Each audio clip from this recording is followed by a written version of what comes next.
What up, gang? Carolina Jackpot time coming at you on Thursday afternoon. I hope everybody is doing well today.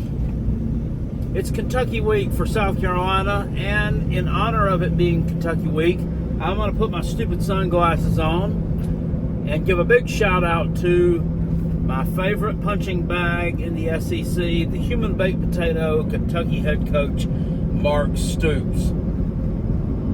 Guys, if you're new around here, consider staying true around here. Subscribe to the Carolina Jackpot channel. We have a heck of a good time here talking college football and doing live streams, which will be live streaming this game on Saturday afternoon at 3:15 p.m. Everybody is welcome to come hang out and watch the live stream. Maybe this one won't be quite as wild as last weekend's was. I'm going to cut back on the boozing a little bit, at least before the game starts anyway. And then probably during the game. Yeah, I didn't feel too good after that was over with. Woke up with a little bit of a headache on Sunday morning, but that's okay. Anyway, how's Mark Stoops doing these days, by the way? How's that Texas A&M job doing? Oh, never mind. Never mind. He didn't take it. They didn't want him. They didn't want him for their head coach. There's a reason for that. You know why? He's not very good. It's not very good. In fact, Kentucky's not very good, period. And for some reason, the Kentucky fans seem to have come out of the woodwork the past week after they went out there and just kicked the ever-living shit out of Southern Miss, did illegal things to them, things that shouldn't even be. They violated them, basically, is what they did to them last Saturday night, 31-0 in just a little over 2 quarters. Congratulations, that was impressive. Now, these people have come around. I've not ever seen them before. They showed up in our live feed the other night, the live show. The thing about it is, the reason why they just now showed up is because they don't care about football. They don't care about it. Even the human baked potato himself has said it. He's out there begging for NIL donations last year on his radio show. Said, if we want to get us some good players like they got down there at Georgia, y'all got to start ponying up and opening them wallets up. Well, the people up there don't have any money, human baked potato. What the heck are they supposed to do? The only person in Kentucky that's got any money is, Matt Jones. Y'all seen that? Matt Jones, that guy that hosts that Kentucky Sports Radio, that fucking goofball that was on that damn show, The Wrestlers, on Netflix, The Wrestlers. Wasn't that the whole premise of that show? Was Matt Jones was supposed to be using his money and his financial prowess to get that shitty wrestling territory up off of its ass and start putting some people in the bleachers and watching the show again. Not what it was. No wonder it was a damn failure. No wonder they hadn't renewed it for another season yet. I mean, he was the damn head of it. He don't know what the hell he's doing. The guy was a damn joke. He had a damn nervous breakdown on one of the episodes. I had to take him to the damn nervous hospital. I think he might have just faked it to try to get some more people to watch that shitty program. But the people that were at that wrestling event, or those wrestling events, those wrestlers, those dinglings that were just involved in that whole creation, were just kind of a microcosm of what you're going to find in Kentucky. The backwards, mouth-breathing, rotten-tooth-smelling breath, fat, Mountain Dew sippy cup babies with a onesie on that's dirty, and they're 3 or 4 years old, and they ought to have been out of that damn onesie like 3 years ago, but they're still wearing it. They don't have no damn shoes on. They live in some fucking shack that's broken down somewhere. Everybody in the damn family goes to the methadone clinic, and if they're not going there, they're going to the damn place where they donate their plasma, try to get paid for it, put some money on a damn card so they can go down to Dollar General and buy some fucking groceries. That's when the food stamps run out. It's just a depressing place. It's depressing. And what's even more depressing and embarrassing than this is the entire world of college football thinks that they're better than we are right now. And you know what? Shane Beamer, your crew has done nothing to show that you're better than anybody. You're power rated dead last in the SEC. Dead last. Dead last. At least before the season started, you were like, 13? That's embarrassing enough. That's hair-raising enough. But last place, they've got Vanderbilt power rated ahead of you. Now, I'm not sold on that yet. Yes, congratulations, Vanderbilt. You won a damn game. Woo! I mean, you beat somebody you wasn't supposed to for the first time in like 4 years. Congratulations. I'm not sold on that. I'm also not sold on South Carolina being dead last. This team has athletes. They have players. They have large young men up front who can comprise a damn offensive line. Why the hell we have to keep revisiting these same problems, these same issues over and over and over and over again is so damn fucking maddening. Why can you not? I mean, are y'all just? I mean, what is it? Is it scheme? Is it something that's too hard? Is the playbook too hard? Are the coaches not pushing them right? Are you recruiting a bunch of pussies? Are you recruiting people who can't get low and drive people off the ball? I don't get it. I know they're putting the work in. They're lifting weights. They're running. They're doing what they're supposed to. They're going to damn practice. And y'all talk to us and tell us, oh, yeah, things are going good. I mean, we're progressive. It's a work in progress, but we're doing well. No. I don't care what some damn pro football fuckers said about your damn blocking grades. I don't care. I don't care that you wanted to get in your press conference and tell everybody you wanted to shift blame from that shitty damn offensive line staff you've got and shift blame to your wide receivers coach or whoever that nobody was perimeter blocking. It's the whole damn team. Everybody is responsible for it.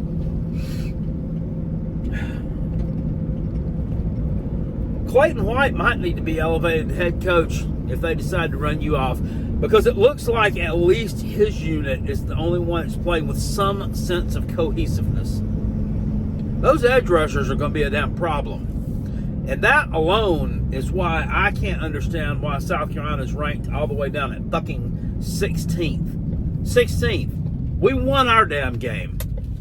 Florida lost their game by 4 damn touchdowns at home. I don't care who they were playing. I don't care. Miami's had one good game, and it was against them. The last time before that we saw them out there, they lost the damn Pinstripe Bowl to Rutgers.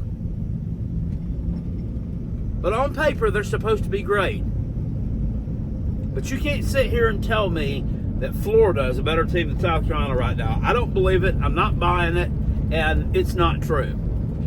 And the fact of the matter is, we don't need a competent head coach to beat Kentucky. You know, I mean, if you want to challenge the Alabamas of the world, the Ole Misses of the world, the LSUs of the world, hell, the Clemsons of the world, you need a competent head coach. You don't have to have a competent head coach to beat Kentucky. They're not good. They're not that good. They're going to sit here and pump up this 31-0 win over Southern Miss and flexing some damn muscles. Oh, we're favored by 10 with somebody. I've never seen a damn line more skewed for anything in my damn life. And everybody is just jumping on it like white on damn rice, like stink on shit, because they think that's the South Carolina team that we've got. Well, you know what? If you and your staff don't decide to get out there this week and you haven't coached these guys up, then that is what we're going to get. That is what we're going to get. You're going to get embarrassed again. If you can't get this young man to play quarterback at a competent level, I'm sorry. I don't care. It's his first SEC game. It's his first road game. It was his first start the other day, jackpot. It was this. It was that. It was this. It was that. It was blah, blah, blah, blah, blah. No. You don't get that, man. We don't get do you not understand that you're competing in the premier conference in college football? And unfortunately, you don't get a damn learning curve. Your learning curve comes in the damn film room and it comes on the practice field. You don't get a learning curve. You don't get a bunch of chances to go out there and shit the bed. But if you do, you end up in the unemployment line, Shane. You end up in the unemployment line. You're already like plus 2,000 odds to be the first head coach fired this year. And I don't really want to see it. I honestly don't. I want to see you be successful, but I'm at the end of my rope with you. I'm at the end of my rope with you. It's nothing Nothing you can do, nothing you can say is right. And in that regard, I kind of feel bad for you. A little bit. Not a lot, but a little bit. Your old press conference on, what's today? Thursday? Tuesday. Maybe it was Wednesday. No, it was Tuesday. You did a press conference. You're talking about the team gelling. We need to gel. Well, they should have gelled during summer camp, for one. Number two, that's fine. Then you go out and you make some kind of comment that's 88 days to the Clemson game. I know what you're trying to say. Every Gamecock fan knows what you're trying to say. You're using it as a reference point to say it's 88 days until that's the last game of the season. Well, of course it's the last day of the damn season. It's probably not making a damn bowl game at this rate. You're not even thinking about a bowl game. You're not even thinking that we'll probably make one. Fuck. But anyway, you're using that as a reference point, and we get it. But no, since you're not doing that well as a head coach, well, let's just say it, you're become a giant failure as a head coach. Everybody is scrutinizing every single word that you say in these press conferences times 10. They're looking for some reason to jump on you with both feet. I mean, you're the reason why all these people are putting us low in these power rankings. Everybody's jumping all over South Carolina's cases because of you, dude. You're the one at the top. You're the one making the program look like a goddamn farce. And it's not a farce. I went to my first South Carolina football game in 1980. I've seen a lot of good times here. I've seen a lot of good wins here. I got no history. All these idiots, all these mouth-breathing young fucks say, all you ever did was win a few games under Steve Spurrier. That's not true. That's not true. We've had other good seasons besides that. That's not true. It's totally not true. But you haven't done anything to add to. You haven't done anything to make any kind of legacy for yourself. It's sad. It really is. It's sad. You have everything at your disposal. Y'all got a transfer portal. You've got NIL money. You're paying players now. Pay them and hold them damn accountable for something. If this young man can't do the job, if you simplify your scheme to try to make it easier for him, if he still can't do the job, if he goes out there this Saturday and he doesn't do the job, you got to roll with somebody else, dude. You got to roll with somebody else. Whatever happened to the experiment with making Luke Doty a wide receiver? Does he even see the field? This guy has been at South Carolina for 10 years. 10 years. Got his foot stepped on like his first day as a damn freshman. Broke his foot. Ruined his first season. Totally ruined his first season. But when he was out there, he looked like somewhat of a competent quarterback. He was average. He was average at best. He was better than what we saw Saturday afternoon. And I know all the haters down in the comment section are going to be sitting here, well, you're not giving him a chance over there. You know what Connor Shaw did? Connor Shaw had a bad first game. No, wasn't. Connor Shaw played in other games besides the damn East Carolina game that he started, motherfuckers. He was playing against Auburn in 2010. I'm like, who's this? Shaw. Who's that? The first time we played Auburn, not the one where they mouth pumped us by like 6 touchdowns in the SEC championship game. We actually played them twice that year and played them really well the first time. Alas, the second time it was not to be, though. They blew our doors off, just like a lot of people blew our doors off, just like a lot of people are going to blow their damn doors off this weekend. And all jokes aside, the damn Kentucky's going to blow your fucking doors off on Saturday if y'all don't damn get it together. The defense can only do so much. The defense can only do so much. And on a serious note, they do have some playmakers at wide receiver. They don't have shit for a running game, but they have some playmakers at wide receiver. They looked okay in the running game against Southern Miss, but Southern Miss's defensive line was absolute taffy. Their defense was garbage. Your defense is not garbage. You have a decent defense.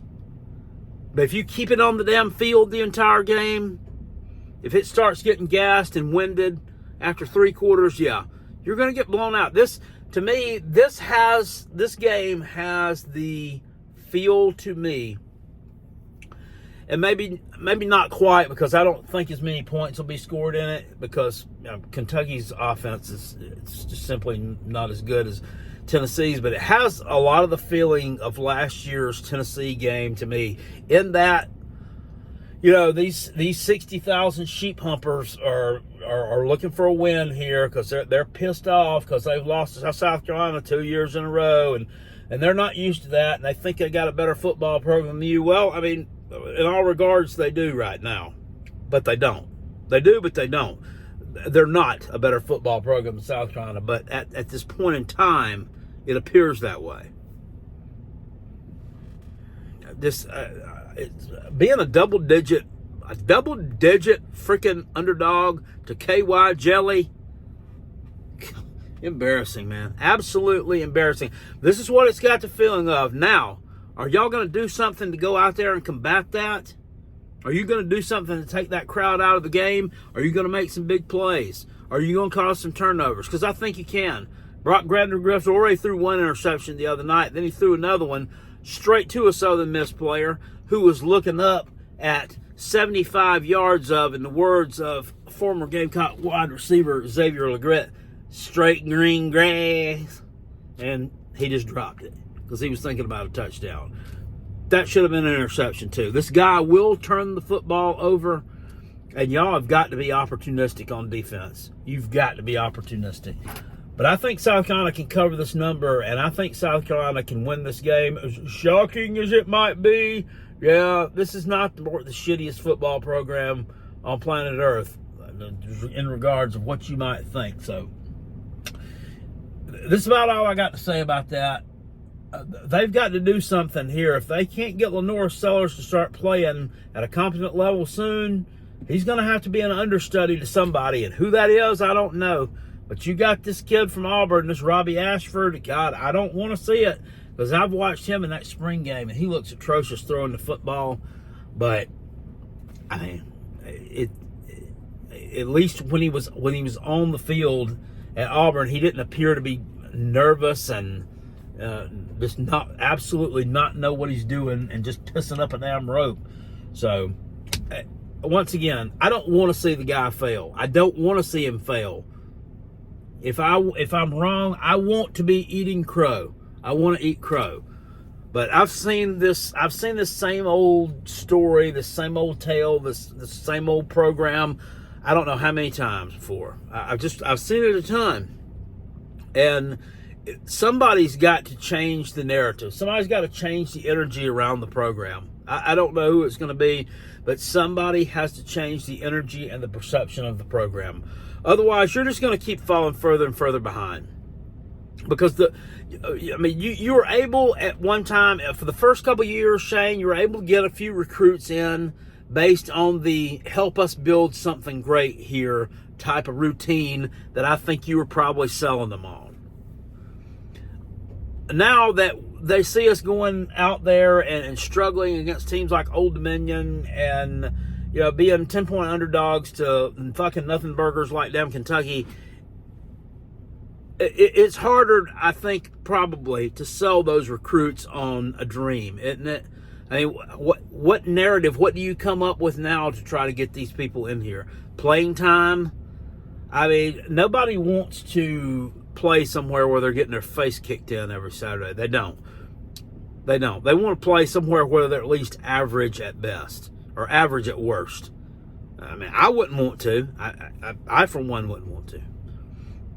I'd have to have something to hang my hat on to that this can be a positive place to be. And you know, just right now, you've got a lot of work to do. And look, I'm holding out hope against hope that it happens on Saturday.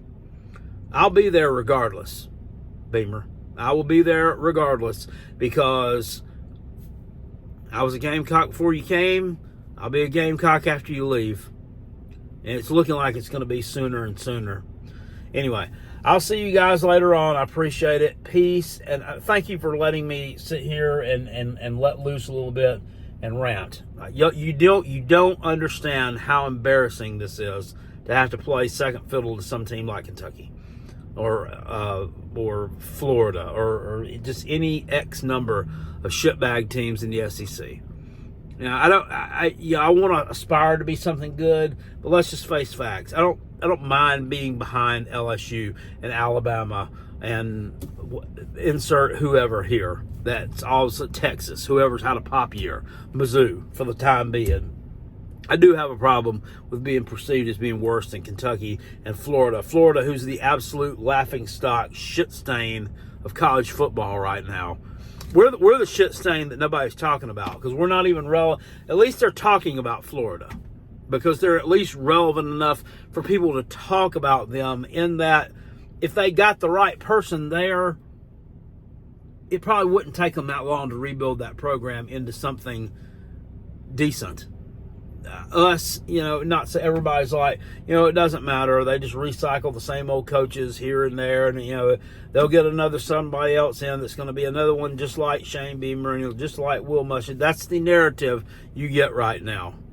That's the perception that you have across the country. It's time for somebody to change the narrative, guys. It's time for somebody to do it. It's gonna be you, Shane? I don't know. Maybe not. I got my doubts. Anyway, I gotta go home. It's time to eat.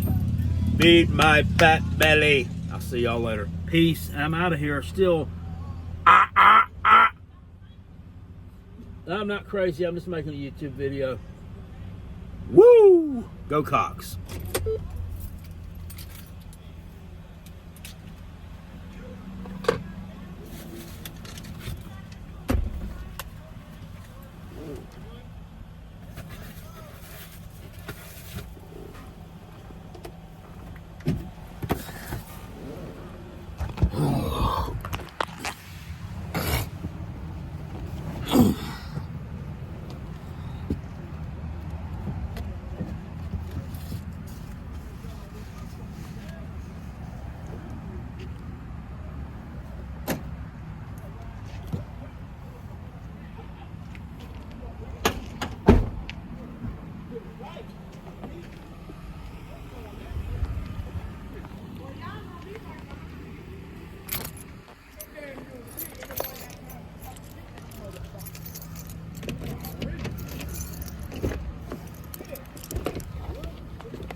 Mm-hmm.